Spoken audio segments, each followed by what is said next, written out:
모두들 평안히 주무셨는지요? 우리 다시 만날 때까지 항상 건강하시기를 기도합니다. 오늘 축복의 기도는 마태복음 6장인데요. 오늘 설교 중에 언급되어지기도 할 본문이기도 해서 오늘 이 말씀을 먼저 같이 나누려고 합니다. 주님의 귀한 약속을 믿음으로 고백하고 붙드는 귀한 시간이 되기를 바랍니다. 우리 함께 고백하겠습니다. 그러므로 내가 너희에게 이르노니 목숨을 위하여 무엇을 먹을까? 무엇을 마실까? 몸을 위하여 무엇을 입을까 염려하지 말라. 목숨이 음식보다 중하지 아니하며 몸이 의복보다 중하지 아니하냐. 공중의 새를 보라. 심지도 않고 거두지도 않고 곡 창고에 모아들이지도 아니하되 너희 하늘 아버지께서 기르시나니 너희는 이것들보다 귀하지 아니하냐. 너희 중에 누가 염려함으로 그 키를 한 자라도 더할 수 있겠느냐. 또 너희가 어찌 의복을 위하여 염려하느냐. 들의 백합화가 어떻게 자라는가 생각하여 보라. 수고도 아니하고 길쌈도 아니하느니라. 그러나 내가 너희에게 말하노니 솔로몬의 모든 영광으로도 입은 것이 이 꽃 하나만 갖지 못하였느니라. 오늘 있다가 내일 아궁이에 던져지는 들풀도 하나님이 이렇게 입히시거든 하물며 너희일까 보냐. 믿음이 작은 자들아. 그러므로 염려하여 이르기를 무엇을 먹을까, 무엇을 마실까, 무엇을 입을까 하지 말라. 이는 다 이방인들이 구하는 것이라. 너희 하늘 아버지께서 이 모든 것이 너희에게 있어야 할 줄을 아시느니라.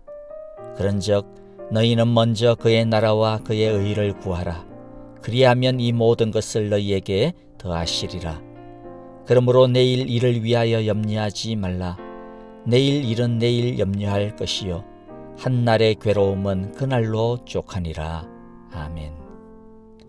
이 시간 우리 함께 찬양 드릴 때 바로 위에 말씀이죠. 하나님, 우리는 먼저 당신의 나라와 당신의 의를 구하겠습니다. 함께 선포하며 찬양하겠습니다.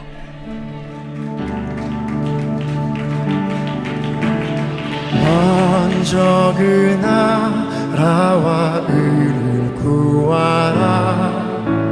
그 나라와 그 의를 그리하면 이 모든 것을 너희에게 더하시리. 사람이 떡으로만 살 것 아니요 오직 하나님 말씀으로 그리하면 이 모든 것을 너희에게 더하시리.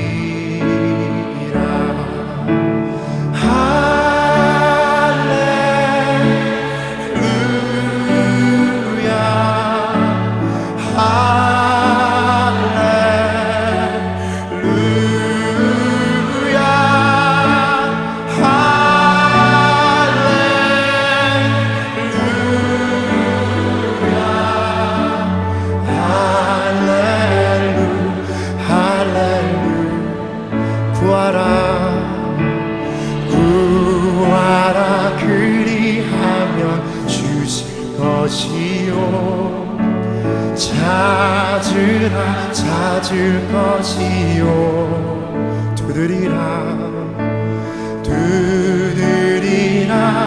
문이 열릴 것이니 할렐루야. 우리 한 번 더 구하라 그리하면 주실 것이요 찾으라 찾을 것이요 두드리라 문이 열릴 것이니 찬양 할렐루야 할렐루야.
찬양의 주제 되신 주님께 할렐루야.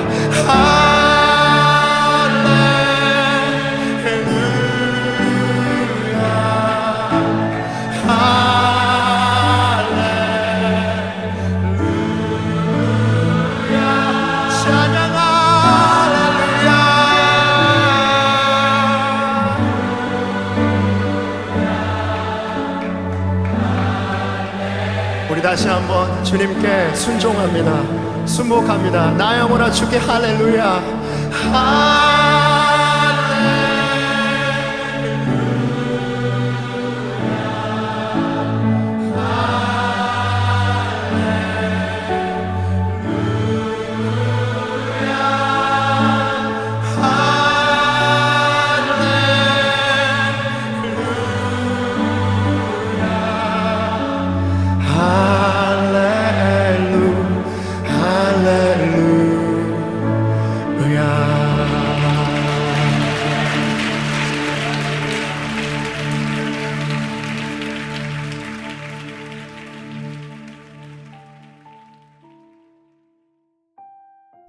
오늘의 말씀은 신명기 25장 1절부터 10절입니다. 제가 먼저 1절을 읽겠습니다. 사람들 사이에 분쟁이 생겼어 그들이 법정에 서게 되면 재판장은 그들을 재판하여 옳은 사람에게는 무죄를, 잘못한 사람에게는 유죄를 선고해야 합니다. 유죄를 선고받은 사람이 매를 맞을 사람이면 재판관은 그를 자기 앞에 엎드리게 하고 죄의 정도에 따라 매를 때리게 해야 합니다. 그러나 매를 40대가 넘도록 때려서는 안 됩니다. 40이 넘도록 때려서 당신들의 형제가 당신들 앞에서 천히 여김을 받아서는 안 됩니다. 곡식을 밟으면서 타작하는 소의 입에 망을 씌우지 마십시오.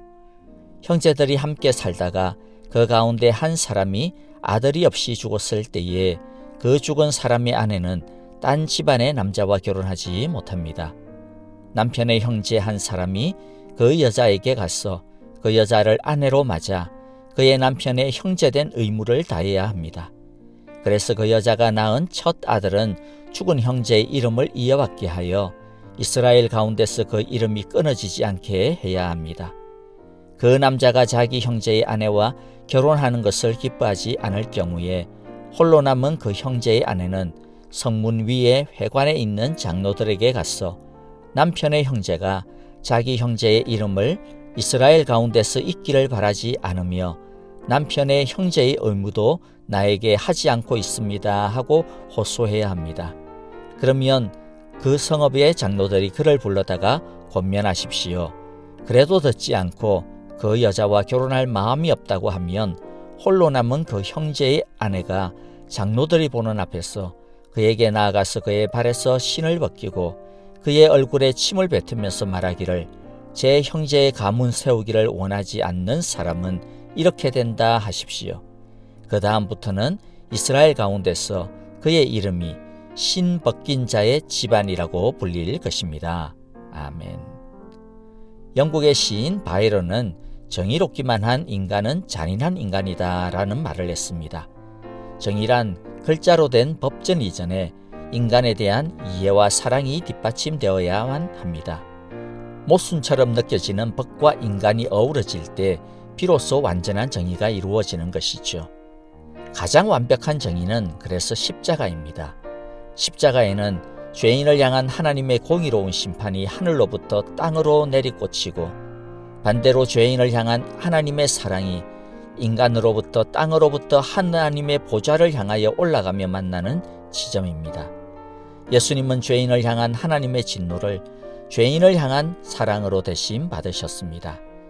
그리하여 죄인을 위하여 죽고 자신의 십자가를 넘어 하나님으로 향하는 영생의 길을 열어주신 것입니다. 하나님의 법에는 이처럼 사랑이 있습니다. 오늘 본문에서도 우리는 하나님의 따뜻한 심장을 느낄 수 있을 것입니다. 첫 번째 1절부터 3절을 보면 범죄자를 보호하시는 하나님을 만납니다. 가장 중요한 것은 공정함입니다. 하나님은 시비가 생기면 먼저 누구든지 정당한 재판을 받도록 하셨습니다. 그리고 재판을 통해서 그 행위의 시시비비를 정확하게 밝히라고 하십니다. 사실 이것만 제대로 해도 억울할 일이 없겠죠. 그리고 잘못한 사람에게 벌을 줄 때도 공정하도록 명령하십니다. 태형은 채찍으로 때리는 벌인데요. 반드시 재판장이 지켜보도록 했습니다. 때리는 사람이 자기 멋대로 하지 못하도록 정확하게 감독하게 하신 것입니다. 그리고 정확한 숫자에 맞춰서 때리는지 잘 감독하고, 그리고 태형도 40대까지만 때리고 그 이상은 넘어가지 못하도록 하셨습니다. 하나님은 그 이유를 다른 사람들이 내 형제를 천히 여기지 못하도록 하기 위함이다 하셨습니다. 여기서 보니까 하나님은 그 범죄자도 여전히 무엇이라고 부릅니까? 형제라고 부릅니다. 그리고 그 사람을 천하게 대하여서는 안 된다고 말씀합니다. 범죄자이기 때문에 벌을 받는 것은 마땅하지만 범죄자라고 해서 따돌린다거나 하찮게 여긴다거나 모욕을 주어서는 안 된다라고 말씀하십니다. 공동체가 그 사람이 다시 하나님의 백성으로 제대로 살 수 있도록 도와야 함을 가르쳐 주시는 것이죠. 여러분, 우리가 예를 들어서 보면 가족 중 어느 누구나 또는 아이 중에 어느 누가 잘못하면 우린 따끔하게 훈계하고 때에 따라서는 크게 혼내키죠. 하지만 잘못했다고 해서 차별 대우를 한다든지 또는 아니면 막 모욕을 준다든지 그렇게 하지는 않지 않습니까? 오히려 다시는 잘못하지 않도록 더 세심하게 가르치고, 또 혹여라도 주눅들지 않도록 그 마음을 잘 케어해 주려고 애를 쓰지 않습니까? 그처럼 공동체가 정의를 세우는 것이 바로 그런 겁니다. 잘못에 대해서는 정확하게 또 정당하게 판결을 하고, 그러나 그가 다시 건강한 구성원으로 살아갈 수 있도록 받아주고 도와줘야 하는 것이죠. 두 번째, 소를 보호하시는 하나님, 4절에 보면 참 재밌죠. 하나님은 열심히 일을 하고 있는 소, 곡식을 밟으면서 타작하고 있는 그 소의 입에 곡식 먹는 게 아까워서 소의 입에다가 망을 씌우면 안 된다고 말씀합니다. 열심히 일을 하고 있는 소는 자신의 노동에 합당한 권리가 있다라는 뜻이죠. 자, 우리가 어제 24장 14절에서도요. 임금을 체불하지 말고 노동에 합당한 정당한 임금을 지불하라고 하는 명령을 보았습니다. 하나님은 사람뿐만 아니라 그런데 말 못하는 짐승에게도 똑같은 동일한 권리가 있음을 말씀해주고 있는 것이죠. 참, 이런 말씀을 보면 하나님이 진짜 너무나도 세심하시고 그 가슴이 따뜻하다라고 하는 것을 느끼게 됩니다. 이렇게 말 못하는 짐승까지도 세심하게 돌보시고 그 쓸 것을 기울이시고 관심을 갖다가 가져주시는데, 그걸 우리에게 한번 생각을 해봅시다. 당신의 자녀인 우리에게 하나님께서 얼마나 그 마음이 따뜻하고 우리에게 대한 관심이 얼마나 많을까요?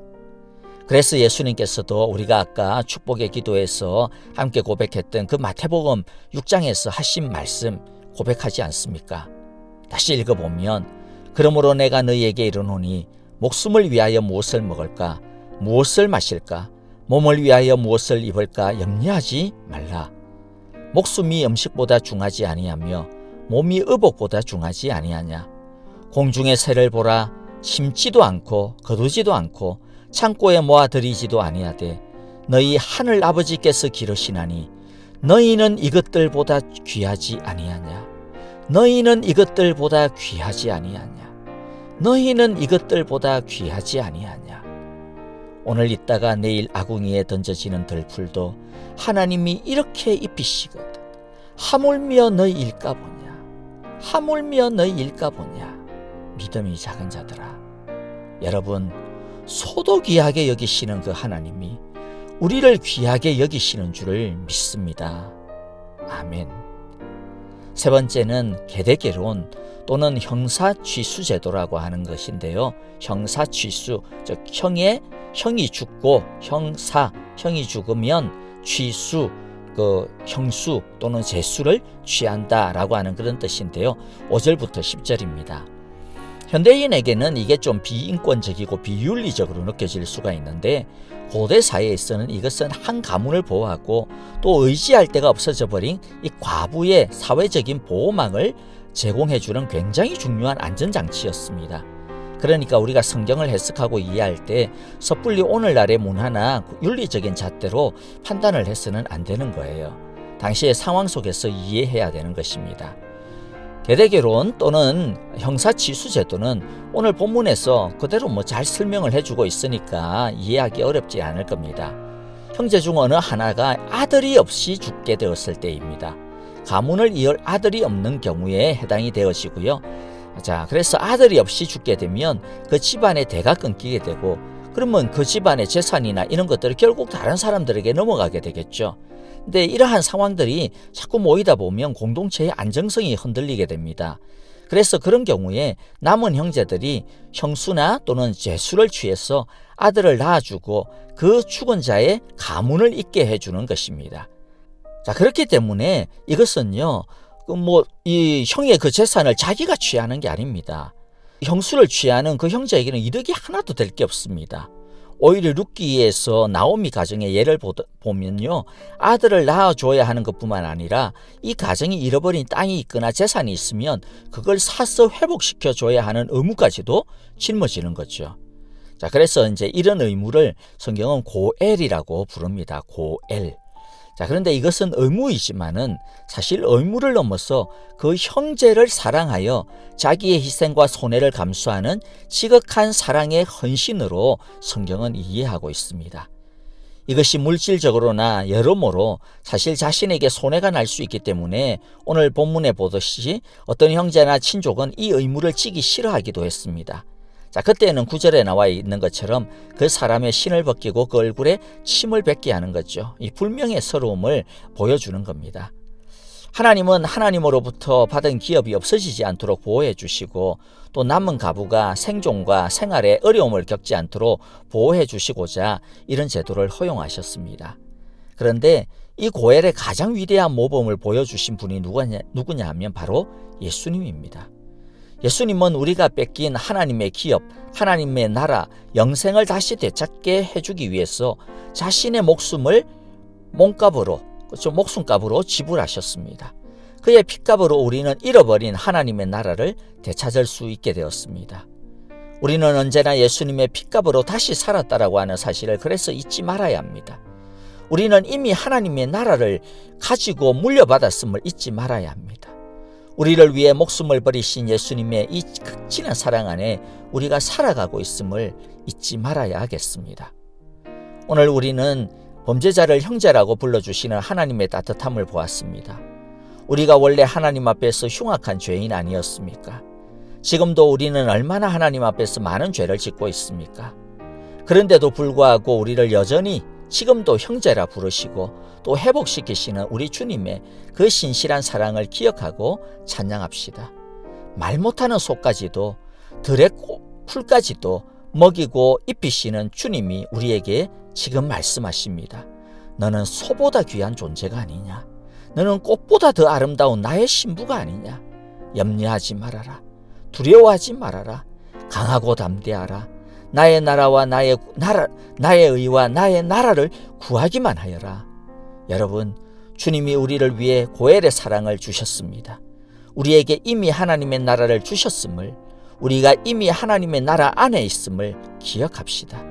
지금도 우리에게 고엘의 사랑을 주시는 주님의 그 헌신을 잊지 마시기를 바랍니다. 그의 사랑을 붙들며 살아가는 저와 여러분들이 다 되시기를 주님의 이름으로 축복합니다. 함께 주기도문으로 기도합니다. 하늘에 계신 우리 아버지, 아버지의 이름을 거룩하게 하시며 아버지의 나라가 오게 하시며 아버지의 뜻이 하늘에서와 같이 땅에서도 이루어지게 하소서. 오늘 우리에게 일용할 양식을 주시고 우리가 우리에게 잘못한 사람을 용서하여 준 것 같이 우리 죄를 용서하여 주시고 우리를 시험에 빠지지 않게 하시고 악에서 구하소서. 나라와 권능과 영광이 영원히 아버지의 것입니다. 아멘. 이제 우리 찬양과 더불어 기도하실 때 오늘 말씀을 따라 기도하시고요. 우리를 향하신 하나님의 그 따뜻한 사랑, 고엘의 사랑을 감사하며 기도합시다. 코로나 바이러스로부터 사랑의 교회 온 가정과 일터를 지켜주시고 막히고 닫힌 사업과 직장의 문들이 건강하게 열려지기를 기도합시다. 오늘도 주님의 이 따뜻한 사랑을 풍성히 느끼는 하루가 되시기를 바라고요. 내일도 사랑의 팔을 벌리고 우리를 기다리시는 은혜의 주님 앞에서 다시 만나겠습니다. 감사합니다. 안녕히 계십시오. 할렐루야, 저는 배우 이성경 자매입니다. 오늘도 살아계신 하나님을 사랑하고 찬양합니다.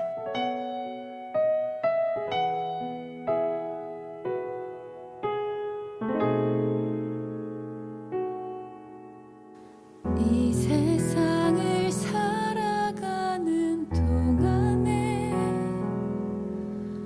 나의 힘을 의지할 수 없으니 기도하고 낙심하지 말 것은 주께서 참 소망이 되심이라. 주의 길을 걸어가는 동안에 세상의 것 의지할 수 없으니 감사하고 낙심하지 말 것은 주께서 참 기쁨이 되심이라.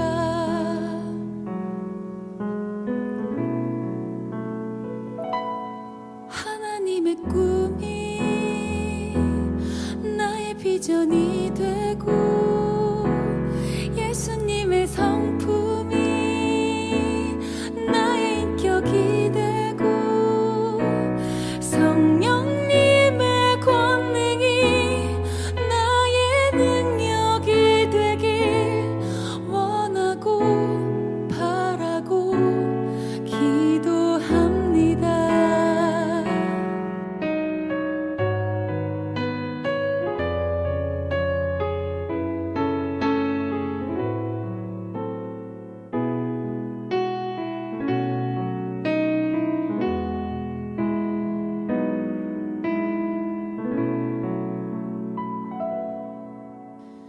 이 세상을 살아가는 동안에 나의 힘을 의지할 수 없으니 기도하고 낙심하지 말 것은 주께서 참 소망이 되심이라. 주의 길을 걸어가는 동안에 세상의 것 의지할 수 없으니 감사하고 낙심하지 말 것은 주께서 참 기쁨이 되심이라. 하나님의 꿈이 나의 비전이 되고 예수님의 성품이 나의 인격이 되고 성령님의 권능이 나의 능력이 되길 원하고 바라고 기도합니다. 하나님의 꿈이 나의 비전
주님을